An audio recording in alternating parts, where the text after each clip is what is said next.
Hey guys, in today's video, I am going to be talking about whether or not I think that you should work for free.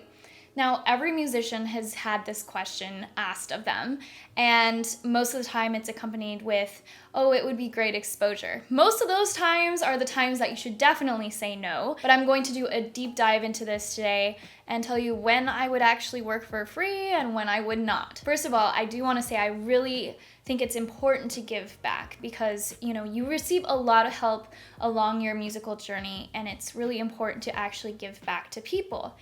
But at the same time, you're not going to be able to make a living if you do all your work for free or discounted. There are several things that I consider if I am asked to do a job for free or discounted.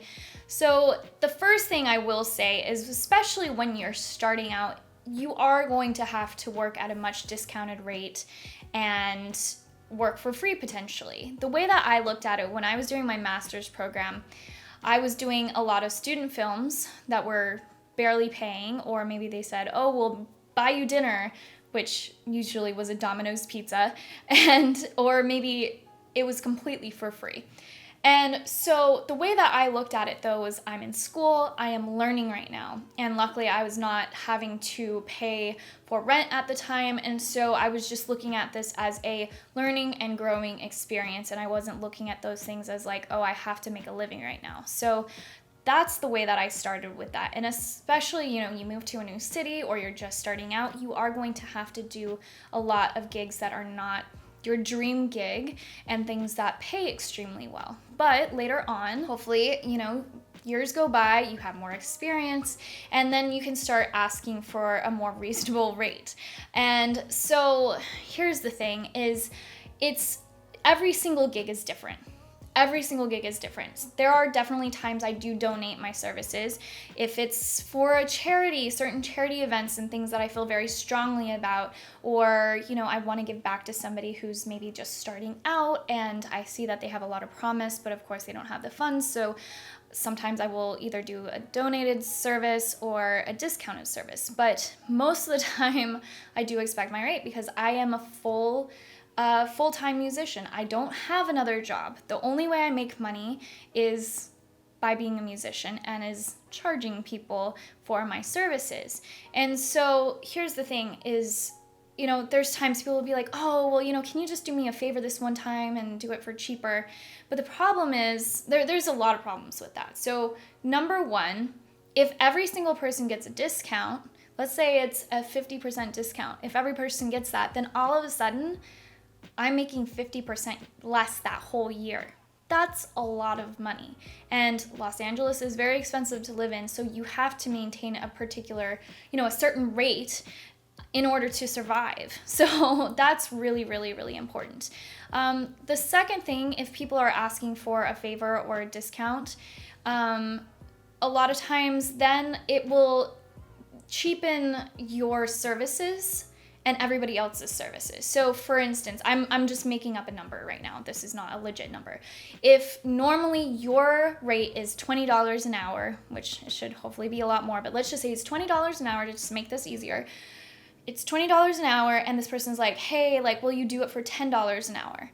If you do that gig for $10 an hour because you either are like, well, I don't want to get passed up for somebody else, or something like that, or I need the money or something. And of course, you have to do what you have to do when you need the money, and I get that. We've all been there. But that means that person now thinks that they can get your quality at $10 instead of $20. And that applies to you and every other musician. So you just devalued every single musician by doing that at a discounted rate. And another thing is that then the person says, oh, okay, so moving forward, this person works for this rate. I don't need to ever pay them $20. I can always pay them $10. And so you're not going to be able to work for them again and get your full rate most likely, So then you're devaluing yourself, and then maybe they went to somebody else and the person said, yeah, I'm $20. And they said, oh, well, will you budge? And they say no. Well, then they value that person at $20 and say, okay, they are valued at $20. Oh, but Gina over here is only $10. So the $20 person must be better because they're asking for a higher rate. Everybody's minds work differently. I'm not saying that that is 100% how it is, but a lot of times that is the way that it goes. So you're devaluing all musicians by taking a cheaper rate, and you are also devaluing yourself. So it's really important to stick to your guns and say, this is my value, this is my worth. And you have to also remember when people are, having you go do a performance or having you do a recording or teaching or whatever it may be that you are doing, they're not just paying you for that hour. Maybe the hour rate seems a little high, but most of the time there's driving time involved. You also think about the fact that, like, for instance, for me, I've been playing flute since I was 4 years old. So I had private lessons from the time I was 4 until I went to college. I have 2 college degrees, one from Colburn, Conservatory of Music, and then one from USC. USC was a very expensive degree. So they're paying for that. They're paying for all of your instruments. Myself, like this last year, I literally spent over $15,000 reinvesting back into my career. I bought a lot of the stuff that you see behind me. I have, actually, it's right just out of frame, but I have my microphone right there. I bought a new audio interface. I bought a new piccolo, some of these sound panels, and like other things as well. So I put more than $15,000 back into my career. So they're not just paying me for that hour. They're paying me for my equipment. They're paying me for my experience. They're paying for all of the money that that my parents put into lessons and all the money going towards my college education. So they're not just paying you for that 1 hour, if that makes sense. So you have to take these things seriously and keep all those things in mind when you're naming your price. Now, I did a gig once, and we were talking about, how do you decide if you're taking a gig or not? And this was like some of the most valuable information that I've ever heard. And this person I was speaking to said that they decide whether or not they're taking a gig if it meets one of 3 criteria. And I was like, oh, interesting. What are those? And so the first one is, does it offer you like a learning experience, or is it going to help push your career along? So that's number 1. Number 2, does it pay well? And number 3, is it something that you're going to enjoy and have fun with? So that was something that I really took to heart when I heard that, and really, for the most part, apply that to almost every single gig that I do. Like, there's certain times that you're like, well, I'm not going to be making as much, but this is going to help me in my career. Or it pays well. I might not necessarily want to do it, but it's going to pay well. It's going to pay my bills. Cool. Going to do it. And the third one is, sometimes it's like, I just want to play with my friends, or it's just like a fun artist that I want to play with, or, something like that. And then I would decide to do it. So those things are really important to consider when doing a gig or not doing a gig. But in terms of just like the flat, like, should I work for free? On average, I would say no. Like most gigs, I would say no. If they're saying, oh, this would be really good exposure, no. Because here's the situation. Never would you go to a restaurant and they expect a payment and you say, oh, this is really good exposure because, I live in the neighborhood and I'm going to tell everybody about you. So this is really good exposure, so I'm not going to pay you. It's like, no, they just offered you their service, so you're going to pay them. You're not going to have somebody come and do some work in your house and you're like, oh, this is good exposure. No, I don't think so. So as a musician, you shouldn't work for exposure. There, of course, are certain, there's an asterisk by that, and there are a couple of exceptions, but in general, working for exposure, does not make sense. That's not a form of payment.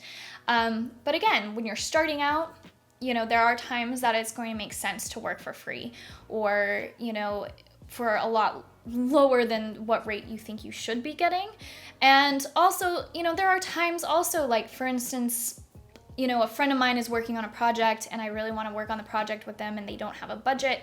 And, sometimes I will do that. It also just kind of depends on your schedule. This was actually something that I was talking about with my fiance recently, especially with all the COVID-19 stuff, is I want to give back. And it has been crazy with everything going on. I have been getting so many inquiries about like, oh, can you teach me this? Can you teach me that? Can you come speak to this? And a lot of these things are free. They're expecting it for free. And right now, I can't pay my bills if I'm constantly just giving back for free. And that's unfortunately just the way that it is. But you know, when I could give back is if I develop my career to a certain point that both experience and income-wise, that I'm to a certain point, and then I'm able to give back so much more. So in a way, it's important to be selfish to a degree because you have to get your career to a certain place in order to then be able to help all these people. If you are constantly just working for free and only giving back and never making an income, you're not going to last as a musician, and then you're not going to get those experiences to actually be able to help people in the future. You're not going to be able to get the money to be able to say, yeah, I can do all this stuff for free if you don't have money saved up, you know what I mean? So I think it's important to keep that in mind. And of course, again, like I said, I'm not like a person that says, oh, like I will never do anything for free. That is definitely not me whatsoever. Like I give back a lot. I was on the board of governors at USC for 3 years, and I was on their executive committee, and that was a lot of volunteer work. And the reason I wanted to do that is because USC really helped me with my career, and I wanted to give back to students. So I was still working, but I was able to put in time to help these students and to give back, you know, with my time. So things like that are really valuable to me because I know I did not get here by myself, and a lot of people helped me get to where I am, and I want to give back as much as I can. And I mean, to be honest, the reason that I produce all this content for YouTube is because I want to give back, whether it's, you know, for people to just listen to music that makes them happy, or to provide tutorials such as this one. Well, not tutorials, a talk, you know, giving information out that I have learned along the way. And I do have tutorials, but the reason I want to do that is to be able to give back. And one thing that I have noticed is I get asked a lot of the same questions over and over, just like this one, should I work for free? And so I decided in my mind, I was like, okay, well, I could spend however long it takes to shoot this video and it reach a lot of people, or I could only provide that time to one person. And so I thought, well, why not make a video that I can share with people? And then also then if somebody's like, oh, should I work for free? And I'm like, instead of me just like spending all this time telling you about it right now, go watch my video. I go way more in depth, and I'm able to help you out even more with that video. And I can help out more people, which is really important to me to be able to give back in as many ways as possible. So like I said, it's not just about the money. Of course, you wouldn't go into music if you were just in it for the money. Like, let's be honest, as a musician, it's not like, especially when you're starting out, you are not money bags. There's a lot of sacrifices. And like I said, I literally invested $15,000 into my career last year. Most other career paths, you don't have to invest that much money into your career. So as a musician, you're having to buy a lot of equipment and instruments and things like that, and you do have to invest in yourself. So, you know, you have to decide each gig, case by case basis, do I want to do it and do I want to work for free? And I would say most of the time it should be a no. But there are particular situations, certain circumstances that, you know, you feel like I want to give back because of XYZ. I feel like it makes sense in this way. And it depends also a lot on like how they're asking you and who is asking you.